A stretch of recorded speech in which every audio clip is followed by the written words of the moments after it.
मी तुम्हाला सांगणार आहे सटवाईची कथा. 5वीला येऊन बाळाचे नशीब लिहिणारी ती सटवाई. हिंदू धर्मामध्ये अनेक देवतांना मानाचे स्थान दिलेले आहे, पण काही देवता या केवळ एखाद्या वेळीच सन्मानाला पात्र ठरतात. एरवी त्यांचा उल्लेखही कुठे होत नाही.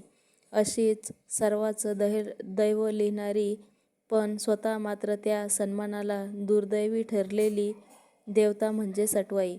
सटवाई म्हणजे ही मूळ प्रकृतीच्या 6व्या अंगापासून प्रगट झाली, म्हणून तिचं नाव पष्टी. ती विष्णू माया रूपिणी आणि ब्रह्मदेवाची मानसकन्या आहे. तिला स्कंद कार्तिकेयची शक्ती मानतात. बाळाचं दैवत लिहिणारी देवी म्हणून तिचा लौकिक आहे. मांजर हे तिचे वाहन आहे. जन्मानंतर 5व्या रात्रीच बाळाचं नशीब लिहायला ती येते.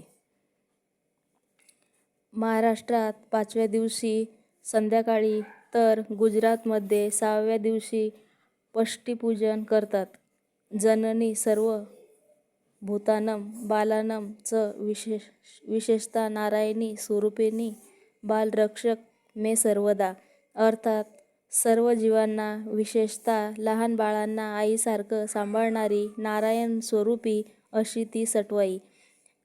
माझ्या बाळाचे रक्षण करो असं मागितलं जातं. त्यानंतर बाळ 1.25 महिन्याचं झालं की त्याला सटवाईच्या दर्शनाला नेतात. ही सटवाई नेहमी गावाबाहेरच असते.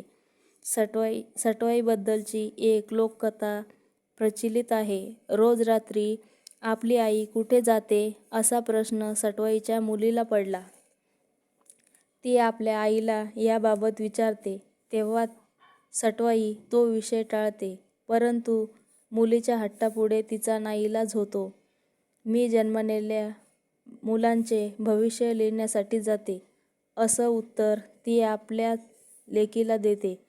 तू दुसऱ्याचे भविष्य लिहितेस, मग माझे भविष्य काय आहे, तिची लेक तिला विचारते. तेव्हा सटवाई ते पुन्हा टाळण्याचा प्रयत्न करूनही मुलगी मात्र ऐकत नाही. तेव्हा ती लेकीला म्हणते, तुझे लग्न तुझ्याच पोटी जन्मलेल्या मुलाशी होईल. हे ऐकल्यावर तिच्या मुलीच्या पायाखालची जमीनच सरकते. ती लग्नच न करण्याचा निर्णय घेते. काही दिवसांनी एक राजपुत्र तिच्या झोपडीजवळ नदीकिनारी पाणी पिण्यासाठी येतो. योगायोगाने पुत्राने चूळ भरून थुंकलेले पाणी तिच्या पिण्यात येते. त्यामुळे ती गर्भवती होते. कालांतराने तिला मूल झाल्यानंतर ती जंगलात टाकून देते. ते मूल एका राजाच्या हाती लागते. तो त्या मुलाचे संगोपन व पालनपोषण करतो. तो मुलगा मोठा झाल्यानंतर शिकारीसाठी एके दिवशी जंगलात जातो. तिथे त्याला माहीत नसलेली त्याची आई भेटते आणि तो तिच्या प्रेमात पडतो. आपणात झालेला मुलगा आपण टाकून दिल्यामुळे आपल्या आईचे म्हणजे सटवाईचे भविष्य खोटे ठरेल, अशी सटवाईची मुलगी म्हणते.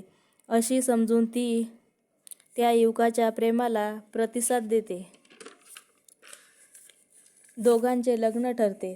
परंतु मूल टाकताना त्याच्याभोवती गुंडाळलेले कापड युवकाने जपून ठेवलेले असते. ते कापड पाहिल्यावर ती समजते आपल्याच मुलाशी लग्न ठरले. तेव्हा तिच्या लक्षात येते, सटवाई सांगत असलेले भविष्य कधीही खोटं ठरत नाही, असा या कथेचा आशय आहे. अशाच नवनवीन आणि मजेदार कथा ऐकण्यासाठी लाईक आणि सबस्क्राईब नक्की करा.